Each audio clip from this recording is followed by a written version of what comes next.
Hello दोस्तों, मैं कविता सिंह और आज अपने इस YouTube चैनल दृश्यम आईएएस नाम के इस YouTube चैनल पर आप सभी का फिर से स्वागत है। और मेरे इस भारत के भूगोल की इस नई जर्नी में आप मुझे कितना सहयोग कर रहे हैं वो मैं देख पा रही हूँ चैनल पर। Thank you so much for all. चलिए, मैंने आपको लास्ट टॉपिक में यानी कि पिछले लेक्चर्स में भारत की भूगर्भिक संरचना वाले टॉपिक में काफी सारी चीजें बताई थी, जिसमें मैंने काफी सारी मोड़दार पर्वतों के बारे में बताया था, जिसमें आपके अरावली पर्वत के बारे में मैंने आपको बताया किस तरह से वो बना। और साथ ही साथ मैंने अपने विंध्याचल पर्वत और सतपुड़ा पर्वत के बारे में आपको बताया। और उसके अलावा मैंने हिमालय पर्वत की तीनों श्रेणियों के बारे में बताया कि वो कब बनी, कब उत्पत्ति हुई उन सभी की। ठीक है, तो चलिए आगे हम पढ़ते हैं। हम थोड़ा सा आगे बढ़ते हैं और देखते हैं। मैंने आपको लास्ट लेक्चर में आपको एक चीज के बारे में बताया था कि हमारे भूवैज्ञानिकों ने भारत की चट्टानों को समझने के लिए या फिर भारत के पर्वतों को समझने के लिए किस तरीके से उसको डिवाइड किया। तो मैंने आपको बताया था कि 3 भागों में भारत को डिवाइड किया गया था, बड़े बड़े भागों में। तो उसमें से जो सबसे पहला जो भाग आता है वो आता है दक्षिण का प्रायद्वीपीय पठार। तो सबसे पहले हम दक्षिण का प्रायद्वीपीय पठार पढ़ेंगे और इसके बारे में जानेंगे। ठीक है, दक्षिण का जो प्रायद्वीपीय पठार है दोस्तों, मैं आपको इसके बारे में थोड़ी सी नॉलेज दे देती हूँ, फिर आगे चलेंगे। दक्षिण भारत के प्रायद्वीपीय पठार के बारे में अगर हम बात करें तो ये हमारे भारत का वो प्राचीन भूखंड है जो प्राचीनतम से भी प्राचीन चट्टानें इसमें पाई जाती हैं इस पूरे पठार में। और कह सकते हैं कि ये सबसे पुरानी चट्टानें हैं, क्योंकि ये गोंडवाना लैंड से संबंधित है। हमारा जो प्रायद्वीपीय पठार है किससे संबंधित है? गोंडवाना लैंड से संबंधित है। और दोस्तों, गोंडवाना लैंड जो है वो बहुत ही पुराना लैंड है। पुराना लैंड मतलब यानी कि जब हमारी पृथ्वी बनी थी, ये तभी का है। और इसीलिए हमारे इस प्रायद्वीपीय पठार को भी प्राचीन भूखंड की संज्ञा दी गई है। ठीक है, चलिए थोड़ा सा गोंडवाना लैंड के बारे में हम थोड़ा सा समझ लेते हैं कि गोंडवाना लैंड बना कैसे, मतलब क्या चीज है गोंडवाना लैंड। तो चलिए इसके बारे में मैं थोड़ा सा आपको बता देती हूँ। देखिए, सबसे पहले हमारी जब पृथ्वी एक तपता हुआ गोला थी यानी कि जल रही थी, तो जब ये जैसे ही धीरे धीरे ठंडी हुई, तो ठंडी होने के बाद हमें पृथ्वी का कुछ इस प्रकार का एक स्ट्रक्चर मिला। यानी कि हमारी इस पृथ्वी पर, पूरी पृथ्वी पर जो आज हमें अलग अलग भूखंड दिखाई देते हैं, अलग अलग महाद्वीप यानी कि कॉन्टिनेंट दिखाई देते हैं, जिसमें एशिया है, अफ्रीका है, north America, south America, Australia. ठीक है, ये सारे जो महाद्वीप थे ये पहले एक ही कह सकते हैं चट्टान में या फिर एक ही भूखंड में बने हुए थे इस तरीके से। ठीक है, तो इसको ये जो भूखंड था ये पूरा एक ही भूखंड था ऐसे, और इसके चारों तरफ था पानी यानी कि जल। ठीक है, और ये जो जल था यानी कि जो पानी से भरा हुआ जो ये एरिया था, इसको पैंथालसा के नाम से जाना जाता था। किसके नाम से? पैंथालसा के नाम से जाना जाता था। ठीक है दोस्तों, अब बात करते हैं इस भूखंड की। तो ये जो भूखंड था, एक भूखंड था ये,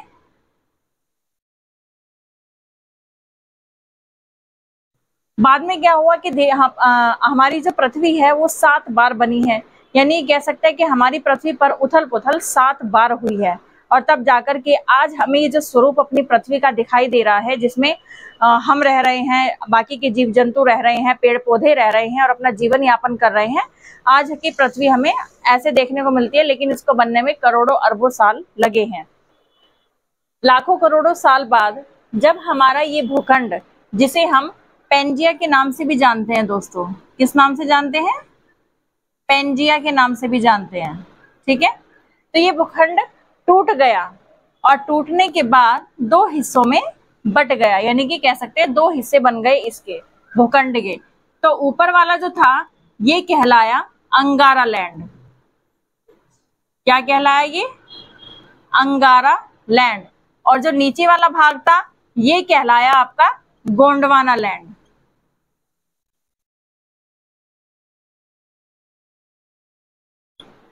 सो फ्रेंड्स, आपको अब पता चला कि गोंडवाना लैंड कहाँ से आया था, और हमारा जो दक्षिण का जो पठार है, हमारा जो भारत का जो दक्षिण का प्रायद्वीपीय पठार है, वो गोंडवाना लैंड का हिस्सा कैसे है। ठीक है, तो आपका जो ये गोंडवाना लैंड है, नीचे वाला पार्ट, जिससे आपका साउथ अमेरिका बना है, जिससे आपका अफ्रीका बना है, जिससे आपका ऑस्ट्रेलिया बना है, जिससे आपका अंटार्कटिका बना है, और यहीं से आपका इंडिया भी बना है। लेकिन इंडिया का कौन सा पार्ट? भारत का दक्षिण पठार, ये कह सकते हैं दक्षिण का प्रायद्वीपीय पठार। क्लियर है दोस्तों? चलिए अब आगे चलते हैं। गोंडवाना लैंड जो है वो आर्कियन युग की आग्नेय चट्टानों से बना हुआ है। मैंने आपको बताया कि हमारी पृथ्वी क्या थी? एक जलता हुआ गोला थी, उसके बाद वो ठंडी हुई, और ठंडी होने के बाद हमें आज की संरचना हमें मिलती है। तो सबसे पहले जो हमें चट्टानें मिली थी, सबसे पहले जिसे हम प्राथमिक चट्टान भी कहते हैं, जिसे हम प्राइमरी चट्टान भी कहते हैं, और जिसे हम आग्नेय चट्टान भी कहते हैं। आग्नेय चट्टानें क्यों? क्योंकि मैंने आपको बताया अभी कि पृथ्वी क्या थी? जलता हुआ गोला थी, तो इसीलिए वो आग्नेय चट्टान, और इंग्लिश में इसको बोलते हैं इग्नियस रॉक। क्लियर है दोस्तों? तो मैंने आपको 4 नाम बता दिए। तो इन चट्टानों से ही मिलकर के हमारा ये गोंडवाना लैंड बना था, और वो कौन सा युग था? वो था आर्कियन युग दोस्तों। ठीक है, आर्कियन युग में ही आग्नेय चट्टानें हमारी निर्मित हुई थी। क्लियर है? अब बात करते हैं हम सबसे पहले इस क्रम में, यानी कि दक्षिण के प्रायद्वीपीय पठार में कौन कौन सी चट्टानें पाई जाती है। तो इस क्रम में कौन कौन सी चट्टानें पाई जाती है उसके बारे में थोड़ा सा हम देख लेते हैं। और उसमें सबसे पहला जो क्रम आता है वो आता है आर्कियन क्रम की चट्टानों का। किसका आता है दोस्तों? आर्कियन क्रम की चट्टानों का। अब थोड़ा सा इसकी आर्कियन क्रम की चट्टानें जो हैं उसकी विशेषताएं क्या क्या हैं, क्या क्या उनमें पाया जाता है, वो कहाँ पाई जाती हैं, इनके बारे में थोड़ा सा हम देख लेते हैं। देखिए ये जो चट्टानें हैं वो कैसी है? रवेदार है। रवेदार का मतलब होता है कण, यानी कि जो चट्टानों में जो रवे होते हैं, यानी कि जो कण होते हैं वो कैसे होते हैं? मोटे होते हैं, बारीक होते हैं, या मीडियम साइज के होते हैं। तो ये क्या है? इसमें सभी प्रकार के रवे पाए जाते हैं, पर ज्यादातर इसमें बारीक कण पाए जाते हैं, ज्यादातर। क्लियर है? उसके बाद हम आगे चलते हैं। जीवाशेष, यानी कि जीवों के जो अवशेष हैं इसमें नहीं पाए जाते।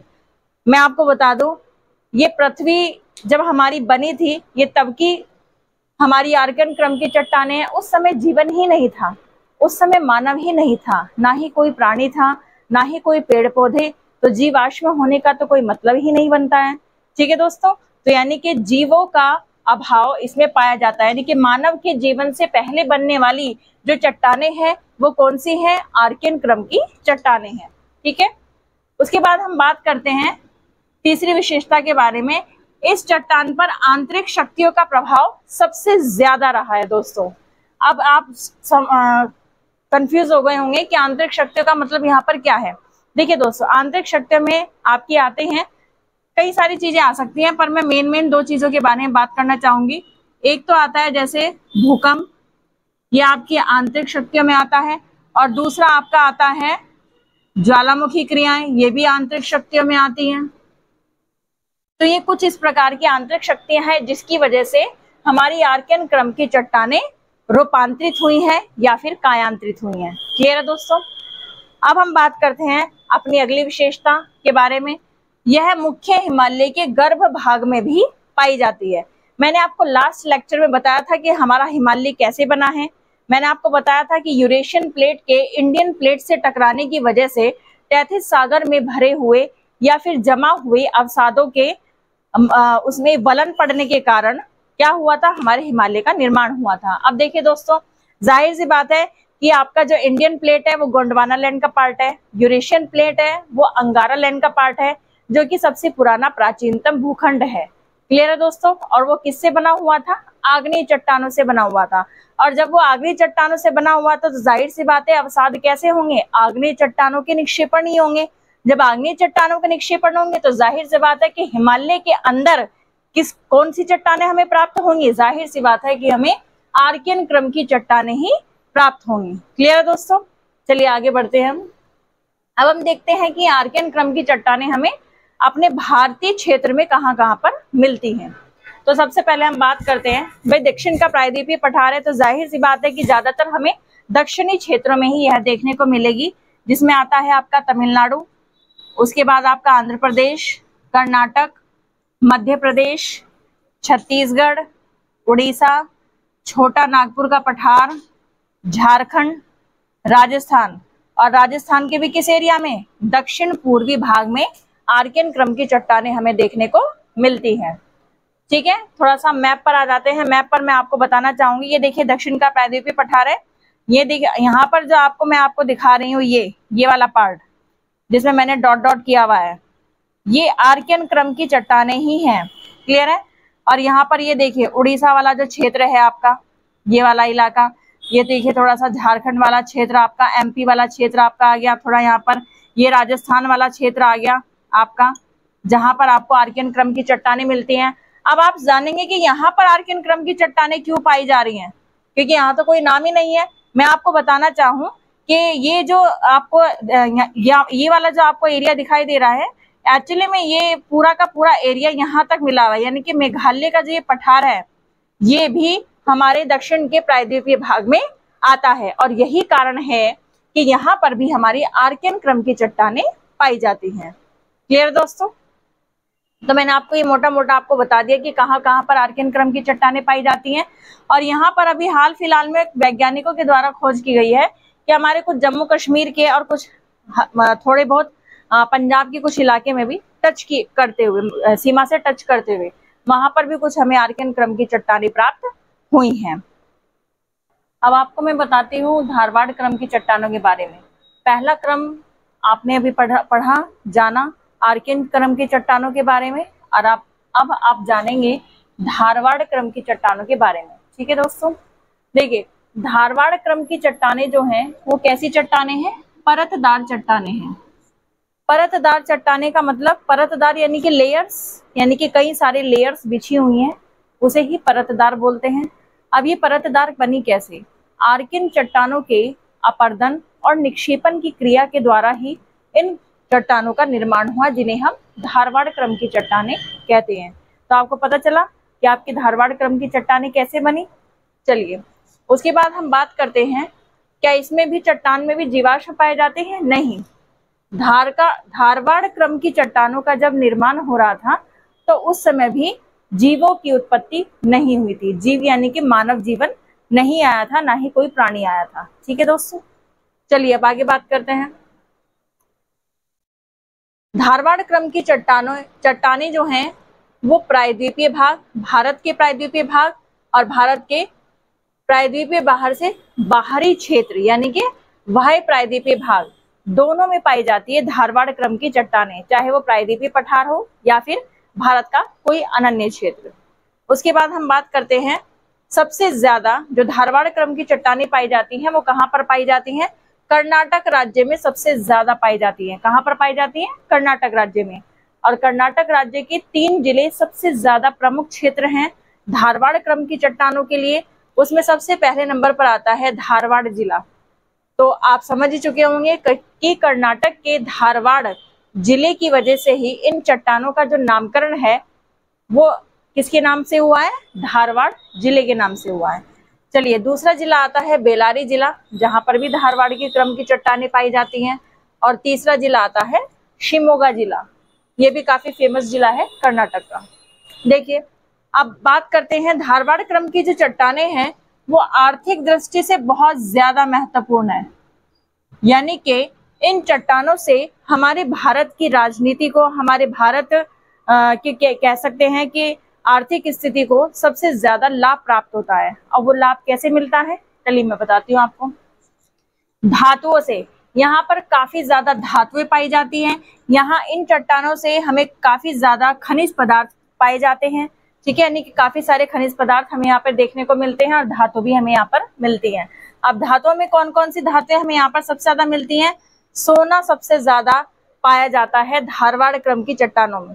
तो ये क्वेश्चन आपका कूट में भी बन सकता है कि सोना किन क्रम की चट्टानों में, यानी कि भारत के किस क्रम की चट्टान में पाया जाता है। तो आप बता सकते हो कि धारवाड़ क्रम की चट्टानों में सोना सबसे अधिक पाया जाता है। उसके बाद में मैग्नीज आता है, मैग्नीज भी धारवाड़ क्रम की चट्टानों में सबसे ज्यादा पाया जाता है। फिर आता है आपका लोहा, तांबा, टंगस्टन, देन उसके बाद क्रोमियम और उसके बाद जस्ता। क्लियर है।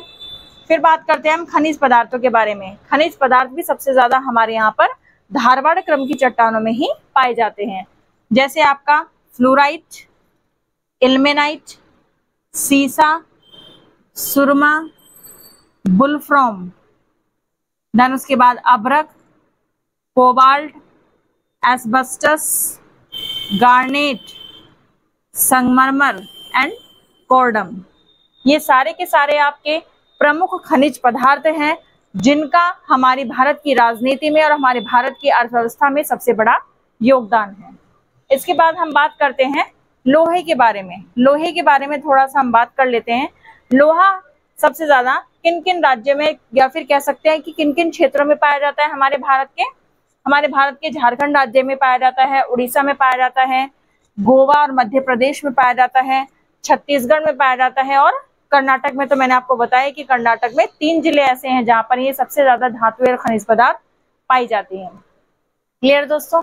चलिए अब आगे थोड़ा सा हम समझ लेते हैं, थोड़ा सा मैप में समझ लेते हैं कि धारवाड़ क्रम की चट्टानें हमें कहाँ कहाँ देखने को मिलती है। तो देखिए आपको दिख रहा है, ये कर्नाटक का आपका इलाका है, पूरा कर्नाटक का इलाका यहाँ पर आपको देखने को मिलती है। ये जो इलाका आपको दिखाई दे रहा है ये उड़ीसा झारखंड वाला इलाका है, ठीक है। थोड़ा सा इलाका आपका यहाँ पर पड़ता है जो कि हल्का सा आंध्र प्रदेश से कह सकते हैं कि थोड़ा सा आंध्र प्रदेश और तेलंगाना में भी आपको देखने को मिलता है। राजस्थानी वाले इलाके में भी आपको देखने को मिलेगा, एमपी में तो मिलेगा ही मिलेगा। साथ ही साथ उत्तर भारत के जो क्षेत्र हैं जिसमें हमारा पहाड़ी क्षेत्र जो है, पहाड़ी क्षेत्र कौन सा, देखिए मैंने आपको बताया जो हिमालय पर्वत के गर्भ में आर्कियन चट्टानें हैं, मैंने आपको बताया आर्कियन चट्टानें भी क्या होती हैं, परतदार चट्टानों में निर्मित होती है, तब्दील होती है। तो यहाँ पर भी इसी वजह से हमें कुछ धारवाड़ चट्टानें देखने को मिली हैं। इसके साथ ही साथ हमें मेघालय के क्षेत्र में भी देखने को मिला है धारवाड़ क्रम का चट्टान, और उसके साथ ही साथ हमें अरुणाचल प्रदेश में भी देखने को मिली है धारवाड़ क्रम की चट्टानें।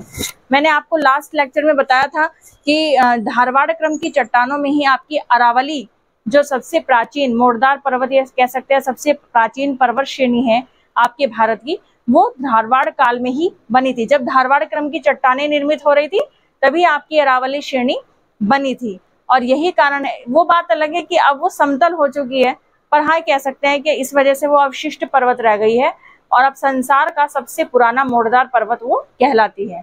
ठीक है दोस्तों, एक आपको और जानकारी मैं देना चाहूंगी कर्नाटक राज्य के बारे में थोड़ा सा। कर्नाटक राज्य में एक सबसे फेमस खान यानी कि माइन है जिसका नाम है कोलार खान। बहुत ही फेमस है ये कोलार की खान, जहां से हमें सोना प्राप्त होता है। आपको मैं बता दूं जो केजीएफ मूवी बनी है जिसे सभी लोग बड़े चाव से यानी कि बड़े एंटरटेनमेंट के साथ देखते हैं, उसमें इसी कोलार खान के बारे में ही पूरी हिस्ट्री दिखाई गई है, यानी कि कोलार खान के बारे में ही नॉलेज दी गई है। तो आपको केजीएफ अब दोबारा देखनी चाहिए। अब देखिए जो ये कोलार खान है यहाँ ये कहाँ पर है, ये कर्नाटक क्षेत्र में है दोस्तों। कर्नाटक में कोलार खान मिलती है और यहाँ पर एक चट्टान पाई जाती है जिसका नाम है क्वार्टज नाम की चट्टान पाई जाती है और यहीं से ही आपको सोना सबसे ज्यादा मिलता है। ठीक है दोस्तों, चलिए अब तीसरे पॉइंट पर चलते हैं। चलिए दोस्तों अब तीसरे पॉइंट की तरफ बढ़ते हैं, और जो तीसरा पॉइंट है या फिर कह सकते हैं कि तीसरे क्रम की जो चट्टान है उसका नाम है कुडप्पा। तो यानी कि जो तीसरे क्रम की चट्टान है प्रायद्वीपीय पठार की, वो कुडप्पा क्रम की चट्टानें हैं। ठीक है, मैं आपको बता दूं जिस तरीके से धारवाड़ क्रम की चट्टानें आर्कियन चट्टानों के अपर्दन और निक्षेपण से बनी थी, उसी प्रकार से आपकी कुडप्पा क्रम की चट्टानें भी धारवाड़ क्रम की चट्टानों के अपर्दन और निक्षेपण से बनी हैं। क्लियर है दोस्तों? तो हम कह सकते हैं कि कुडप्पा क्रम की चट्टानों का निर्माण भी धारवाड़ क्रम की चट्टानों के अपर्दन और निक्षेपण से हुआ है। उसके बाद हम बात करते हैं कुडप्पा क्रम की चट्टानों के बारे में। कुडप्पा क्रम की चट्टानों का जो रूपांतरण है वो ज्यादा नहीं हुआ है, बहुत ही कम हुआ है। जिस तरीके से धारवाड़ क्रम की चट्टानें परत दर परत यानी कि लेयर के रूप में आपको मिलती है, कुडप्पा क्रम की चट्टानें ज्यादा रूपांतरित आपको नहीं मिलती है।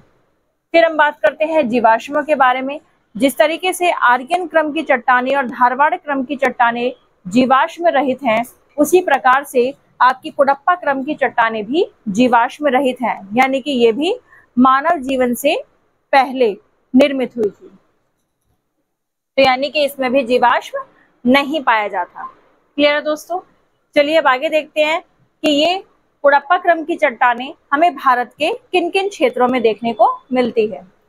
तो हमें ये आंध्र प्रदेश क्षेत्र में मिलती है देखने को, क्योंकि आंध्र प्रदेश में ही कुडप्पा नाम का एक जिला है और इसी जिले के नाम पर इस चट्टान का नामकरण हुआ है। जैसे कर्नाटक का जिला है धारवाड़ जिला, जिसके नाम पर धारवाड़ क्रम की चट्टानों का नामकरण हुआ था, इसी तरीके से इस चट्टान का भी नामकरण हुआ है कुडप्पा जिले से।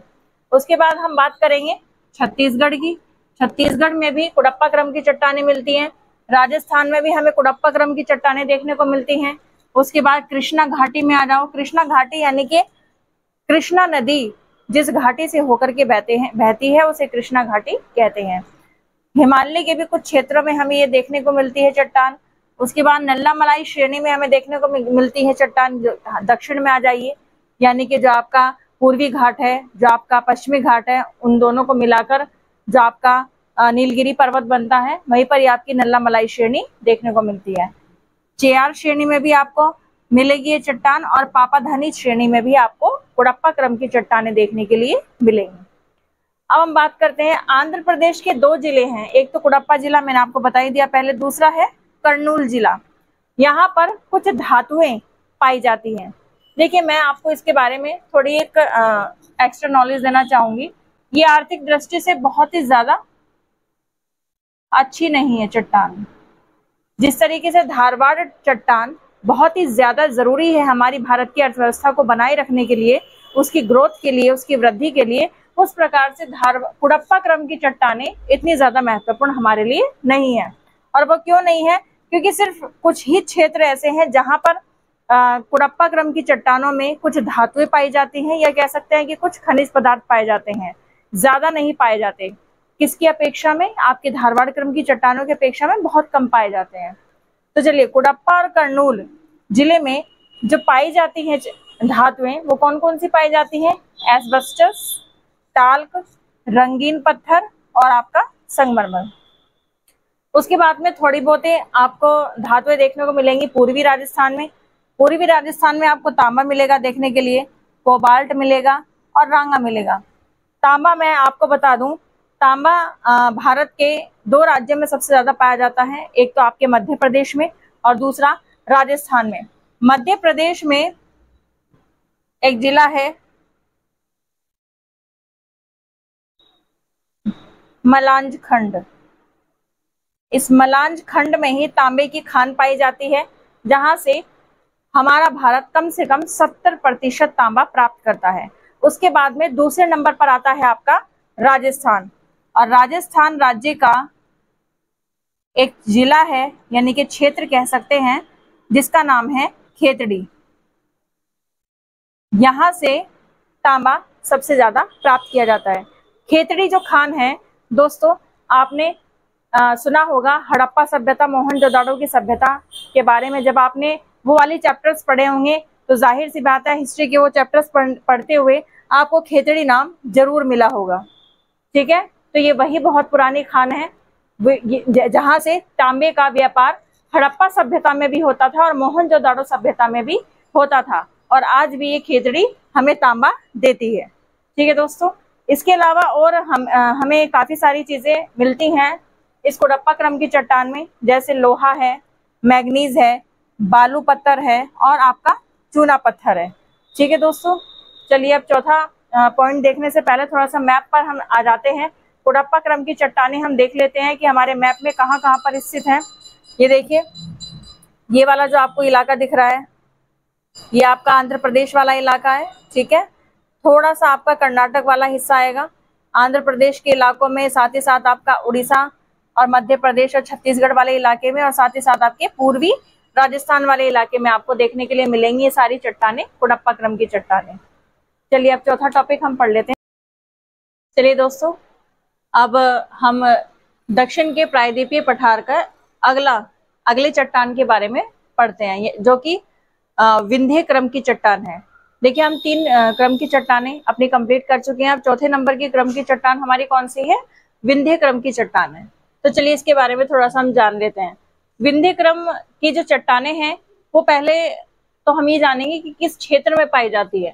तो ये पाई जाती है विंध्याचल पर्वत पर। कहाँ पाई जाती हैं ये? विंध्याचल पर्वत पर पाई जाती हैं।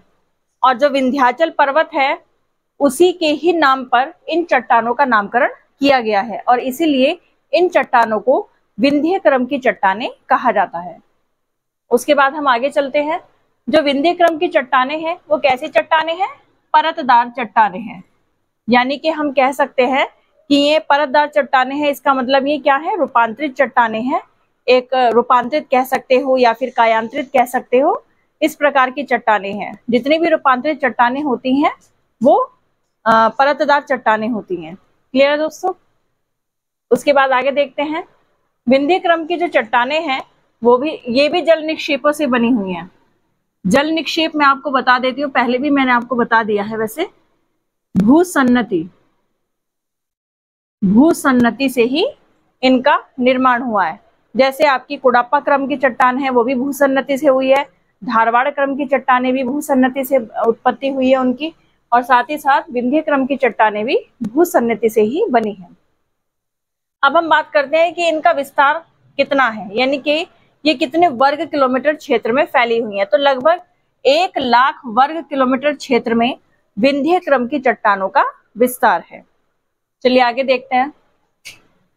अब हम इसके बारे में जानेंगे कि इनका विस्तार पूर्व से पश्चिम या उत्तर से दक्षिण तक किन किन क्षेत्रों तक है। क्योंकि विंध्य क्रम की चट्टानें जो आप देखते हो, विंध्य पर्वत जो आप देखते हो, इसकी रेंज काफी बड़ी है। यानी कि कह सकते हैं कि हिमालय जितना बड़ा है उससे थोड़ा सा ही कम मान लो विंध्य क्रम की चट्टान हमारी होगी। चलिए अब इसके विस्तार के बारे में हम देख लेते हैं। विंध्य क्रम की जो चट्टानें हैं उनका विस्तार पूर्व से पश्चिम और उत्तर से दक्षिण में कहाँ पर है। तो पूर्व से पश्चिम में सासाराम और रोहतास से लेकर चित्तौड़गढ़ तक इनका विस्तार है विंध्य क्रम की चट्टानों का। अब देखते हैं कि सासाराम और रोहतास कहाँ पर पड़ता है। सासाराम और रोहतास दोस्तों पड़ता है आपका झारखंड में। कहाँ पर पड़ता है? झारखंड में। मैं आपको बता दूं, पहले सासाराम और रोहतास बिहार में पड़ता था, लेकिन बिहार का बंटवारा होने के बाद, यानी कि जब वो बट गया, एक उसमें से एक अलग राज्य निकल गया, झारखंड राज्य, तब से ये दोनों के दोनों क्षेत्र झारखंड में आने लगे। उसके बाद में चित्तौड़गढ़, तो आप जानते ही होंगे चित्तौड़गढ़ का किला बहुत ही ज्यादा फेमस है। ठीक है, तो ये कहाँ पर है आपका दोस्तों? राजस्थान में है चित्तौड़गढ़। तो यानी कि हम कह सकते हैं कि पूर्व से पश्चिम तक जो विंध्य क्रम की चट्टानों का विस्तार है वो झारखंड से राजस्थान तक है। उसके बाद में उत्तर से दक्षिण तक देखेंगे हम। उत्तर से दक्षिण तक इसका विस्तार कहाँ पर है? आगरा से होशंगाबाद तक है दोस्तों। तो आगरा कहाँ पर है? आपको पता ही होगा, यूपी में, उत्तर प्रदेश में आगरा, जहां पर ताजमहल है। उसके बाद होशंगाबाद तक इसका विस्तार है, आगरा से होशंगाबाद। तो होशंगाबाद आपका कहाँ पर है दोस्तों? एमपी में, यानी कि मध्य प्रदेश में आपका होशंगाबाद पड़ता है। तो ये हमने विस्तार जान लिया। अब हम जानेंगे कि विंध्य क्रम की चट्टानें जो है उनमें हमें क्या क्या चीजें प्राप्त होती है, यानी कि वो कौन कौन सी चीजें हैं, कौन कौन से धातु या फिर कौन कौन से ऐसे खनिज पदार्थ हैं जो हमें यहाँ से मिलते हैं। मैं आपको बता दूं, ये आर्थिक रूप से इतनी ज्यादा महत्वपूर्ण नहीं है, क्योंकि यहाँ पर कम खनिज पदार्थ प्राप्त होते हैं।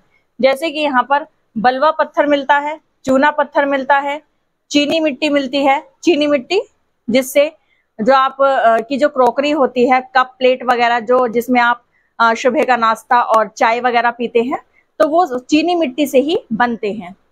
उसके बाद में वर्ण मिट्टी, और देन उसके बाद अग्नि प्रतिरोधक मिट्टी। तो ये सारी चीजें आपको विंध्य क्रम की चट्टानों से प्राप्त होंगी। इसके बाद विंध्य क्रम की चट्टानों से हमें हीरे मिलते हैं। मैंने आपको बताया था कुडप्पा क्रम की चट्टानों से क्या मिलता है? सोना। कोलार की खान कर्नाटक में पाई जाती है ना। इसी प्रकार से विंध्य क्रम की चट्टानों से हमें हीरे मिलते हैं। और मध्य प्रदेश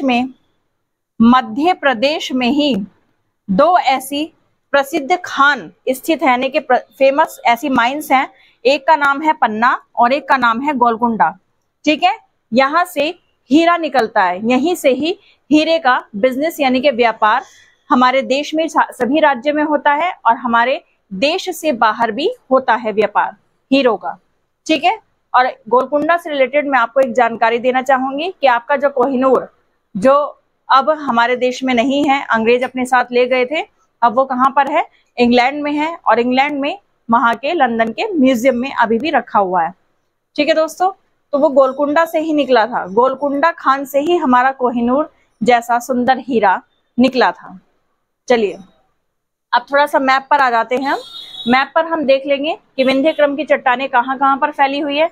ये देखिए दोस्तों, यहाँ ये आपको दिखाई दे रहा है, ये आपका झारखंड, झारखंड से स्टार्ट होकर के आपका पूरा एमपी, और एमपी से लेकर के आपके राजस्थान तक ये पूरा विस्तार है इसका विंध्य क्रम की चट्टानों का। उसके बाद से थोड़ा सा यहाँ से अगर देखेंगे आपका, तो आगरा से लेकर के आपका होशंगाबाद तक आपका इसको विस्तार मिलेगा। लेकिन थोड़ी सी अगर इसकी चट्टानें हमें वैज्ञानिकों के द्वारा अभी हाल फिलहाल में ही करंट अफेयर्स में ही पता चला है कि थोड़ी सी इसकी चट्टानें हमें आंध्र प्रदेश के इलाके से भी प्राप्त हुई हैं, जो कहीं कहीं पर मिली है और कम मात्रा में मिली हैं।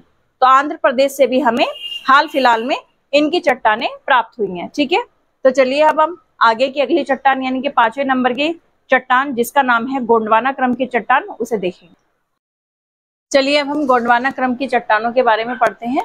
गोंडवाना क्रम की जो चट्टानें हैं वो कार्बोनिफेरस युग से लेकर जुरासिक युग के बीच में इनका निर्माण हुआ था, यानी कि इनकी चट्टानों की उत्पत्ति हुई थी। कार्बोनिफेरस युग एक ऐसा युग है दोस्तों, मैं आपको थोड़ी सी जानकारी देना चाहूंगी इसके बारे में, जिसमें आपके जीव जंतु या फिर पेड़ पौधे जब मिट्टी में दब गए थे, यानी कि जीवाश्म बन गए थे, तो उसी वजह से कार्बोनिफेरस युग में ही ऐसी प्रक्रिया हुई थी, और उसी वजह से हमारे यहाँ पर अब कोयला और पेट्रोलियम पदार्थ पाया जाता है। और जो कोयला और पेट्रोलियम पदार्थ हमारे यहाँ पर मिलता है वो गोंडवाना क्रम की चट्टानों से ही मिलता है। तो कार्बोनिफेरस युग ही वो ऐसा युग था जिसमें हमारी पृथ्वी कह सकते हैं कि दोबारा से बनी थी, और इस वजह से जीव जंतु और पेड़ पौधे हमारी इन चट्टानों में नीचे दब गए थे, यानी कि कह सकते हैं कि फॉसिल बन गए थे, यानी कि जीवाश्म बन गए थे। क्लियर है दोस्तों? और जुरासिक युग तो आप जानते ही हैं, जुरासिक युग काफी फेमस युग है, जिसमें हमारे डायनासोर एक ऐसा बहुत ही बड़ा जीव जिसके बारे में हम सिर्फ कल्पना ही कर सकते हैं, इमेजिनेशन ही कर सकते हैं। ठीक है, इसी जुरासिक युग में था। वो बात अलग है कि उल्का पिंड की जब बारिश हुई थी, यानी कि जलते हुए उल्का पिंडों की जब हमारे पृथ्वी पर बारिश हुई, तो उसकी वजह से हमारे ये जीव समाप्त हो गए। चलिए आगे देखते हैं। ये भी परतदार चट्टानें हैं। जिस तरीके से आपकी कुड़प्पा क्रम की चट्टानें परतदार हैं, जिस प्रकार से आपके धारवाड़ क्रम की चट्टानें आपकी परतदार हैं, सेम उसी तरीके से आपकी गोंडवाना क्रम की चट्टानें भी परतदार चट्टान है, यानी कि ये भी भूसन्नति के द्वारा ही बनी है। उसके बाद में बात करते हैं जीवाश्म। मैंने जो आपको पहले जितनी भी चट्टानें बताई उनमें जीवाश्म नहीं पाए जाते, लेकिन ये एक ऐसी चट्टान है गोंडवाना क्रम की चट्टानें। मैंने बताया ना आपको कि कार्बोनिफेरस युग में पेड़ पौधे और जीव जंतु चट्टानों के नीचे और मिट्टी के नीचे दब गए थे, बिल्कुल। तो इसी तरीके से यहाँ पर जीवाश्म पाए जाते हैं। जीवाश्म यहाँ पर सबसे पहले मैं आपको बता दूं, हमारे यहाँ पर इन चट्टानों पे क्या क्या चीजें मिली थी।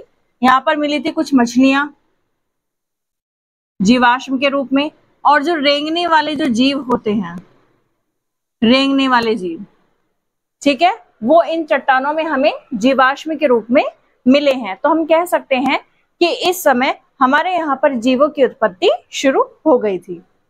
उसके बाद में हम बात करेंगे कि ये चट्टानें किन किन क्षेत्रों में पाई जाती हैं। ये काफी सारी नदी घाटियों में पाई जाती हैं, जैसे कि आपकी दामोदर नदी घाटी है, महानदी घाटी है और गोदावरी नदी घाटी है।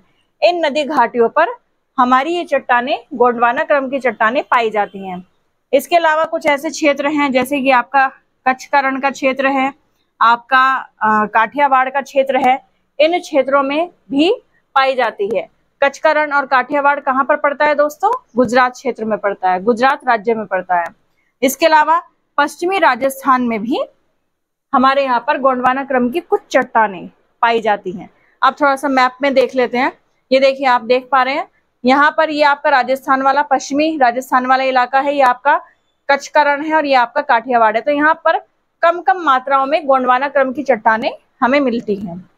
इसके अलावा हमें यहाँ पर ज्यादा देखने को मिलती है, ये गोदावरी वाला क्षेत्र है, ये वाला गोदावरी वाला क्षेत्र है, गोदावरी नदी घाटी वाला क्षेत्र है। ये जो आपको दिखाई दे रहा है ये वाला क्षेत्र, ये आपका महानदी वाला क्षेत्र है, ये वाला आपका क्षेत्र दामोदर नदी वाला क्षेत्र है। तो आप कह सकते हो कि इन इलाकों में, यानी कि आपका जो है छत्तीसगढ़ आ जाता है, जिसमें बिहार वाला इलाका आ जाता है, और इसमें थोड़ा सा महाराष्ट्र का इलाका, थोड़ा सा छत्तीसगढ़ का इलाका, उड़ीसा का इलाका आ जाता है, और थोड़ा सा आंध्र प्रदेश का इलाका आ जाता है। तो इन राज्यों में आपकी गोंडवाना क्रम की चट्टानें हमें देखने को मिलती है, जहां से हमें कोयला और आज का पेट्रोलियम पदार्थ मिलता है।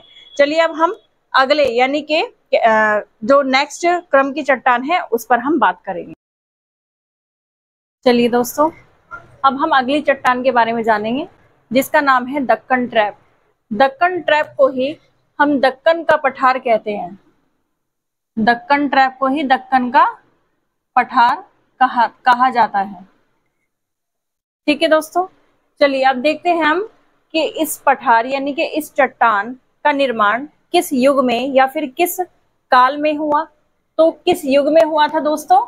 मेसोजोइक महाकल्प। महाकल्प को युग कहा जाता है और कल्प को काल कहा जाता है। ठीक है, तो दक्कन ट्रैप यानी कि दक्कन का जो पठार है वो मेसोजोइक महाकल्प के क्रिटेशियस काल में हुआ था। किसमें हुआ था? क्रिटेशियस काल में हुआ था। अब बात करते हैं कि जो दक्कन ट्रैप है वो बना कैसे, क्या ऐसी परिस्थितियां हुई कि दक्कन ट्रैप को बनना पड़ा, या और कहां से ये बना, इसके बारे में हम जानेंगे। सबसे पहले हम देखेंगे कि बना कहां से। ये बना था विदर्भ क्षेत्र से, और विदर्भ क्षेत्र आपका पड़ता है कहां पर? महाराष्ट्र में। महाराष्ट्र में पड़ता है विदर्भ क्षेत्र। यहाँ पर क्या हुआ था दोस्तों? ज्वालामुखी की क्रिया हुई थी। और किस प्रकार का ज्वालामुखी यहाँ पर बना था?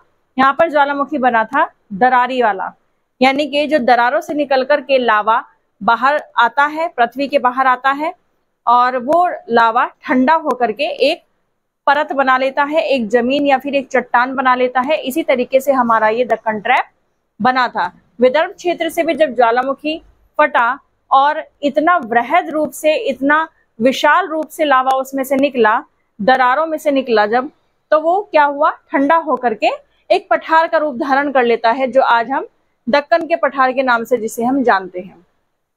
इसके अलावा ये जो लावा था, ये किस प्रकार का लावा जमा हुआ वहां पर? ये बेसाल्टिक लावा जमा हुआ वहां पर।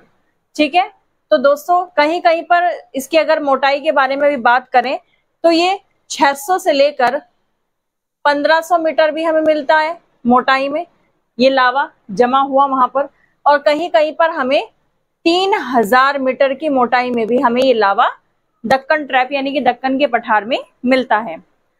और साथ ही साथ ये जो लावा है कम से कम 5 लाख वर्ग किलोमीटर क्षेत्र, कम से कम 5 लाख वर्ग किलोमीटर क्षेत्र में ये फैल गया था। और फैल करके क्या हो गया था दोस्तों? ठंडा हो गया था। और आज हमें एक पठार के रूप में एक जमीन यानी कि कह सकते हैं कि रहने का स्थान, खेती करने का स्थान हमें प्रदान करता है। अब हम आगे बात करते हैं। जो आपका ये जो दक्कन ट्रैप है, यहाँ पर लावा के ठंडा होने से हमें एक ऐसी मिट्टी प्राप्त होती है जो काफी फेमस मिट्टी है, जिसका नाम क्या है? काली मिट्टी। ब्लैक सॉइल के नाम से जाना जाता है जिसे।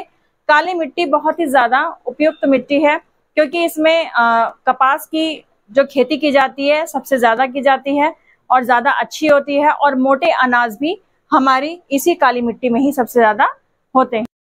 ठीक है दोस्तों, चलिए अब देखते हैं कि हमें मिलती कहाँ कहाँ पर है। दक्कन ट्रैप यानी कि दक्कन का पठार हमें मिलता कहाँ कहाँ पर है?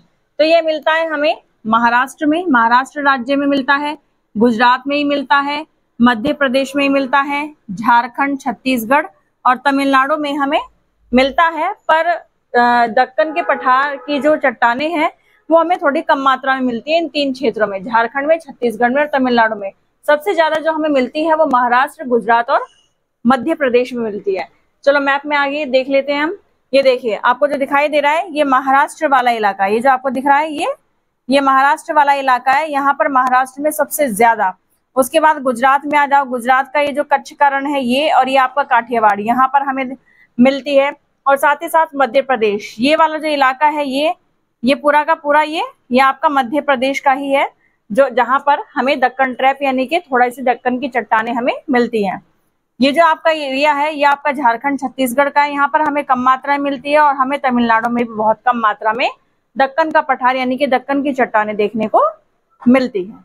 देखिए दोस्तों, मैंने आज के इस पूरे लेक्चर में ये सारी की सारी चट्टानें आपको क्लियर कर दी हैं कि आपके भारत में कौन कौन सी चट्टानें कहाँ कहाँ पर पाई जाती हैं।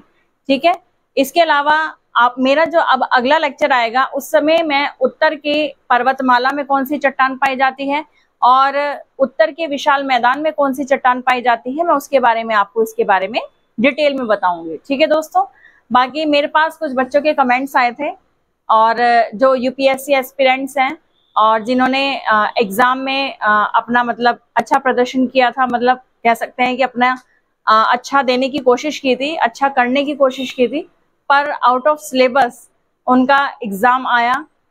पर कोई बात नहीं, आप लोग अपना हौसला मत तोड़िएगा, हिम्मत बनाए रखिएगा, और अगली बार नेक्स्ट टाइम आप अच्छे से प्रिपरेशन करके जाइएगा। तो मेरे इस लेक्चर को आप ज़्यादा से ज़्यादा लोगों को शेयर कीजिए, मेरा चैनल ज़्यादा से ज़्यादा लोगों तक पहुंचाइए, और इसको सब्सक्राइब कीजिए, लाइक कीजिए,